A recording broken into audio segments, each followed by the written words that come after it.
Bu videoyim xotini va erkaklarga osiladigan deshevkalarga ataladi. Assalomu alaykum. Mana bu videoyim uyga o'tirib olib qarg'ashdan boshqa narsani bilmay faqat talashadigan opaxonlarimga.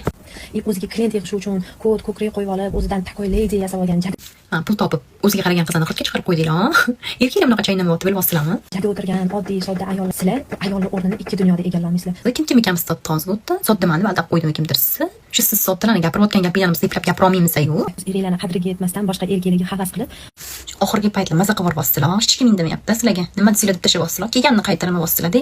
Ularga bu uradi, ishda o'tiradi deyapsizlar-da. Bilib olmasa, yoni uchta qilayotganiga to'xtamayapsizlarmi? Qarg'agan. Top qo'ygan gapinglar ko'chada qolasan, ko'chanikisan to'g'risida yangi gaplar ham eshitdinglar. Ko'chaga qachon chiqdingiz oxirgi marta? Ko'chadagilarning ikkidan uylari bor, ijaralarga berib o'rgan. Mashinalari bor, bizneslari bor. Ko'chada qolmayapti. U tagini olib qarasa sizga bilan ishi yo'q. Magazin qanaqa kattalashtirsam deydi. Salonni bilan qo'shib olsam deydi. Siz shukr qiling, uyda shirin bo'lib o'tirganingizga, ko'chaga chiqqaningizda ko'chani qilolmasdingiz.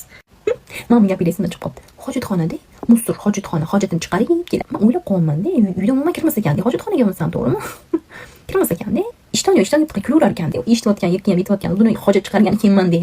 Duogo'ylar ham bor aytinglar, insof bersin deb qo'yasiz, shirin bo'lib assalom. Qizingizga kuyov so'rang insofli, o'zingizga so'rang insofli, qudda so'rang insofli. Manik sanik talashavermasdan beramiz. Qo'p ketarmidi?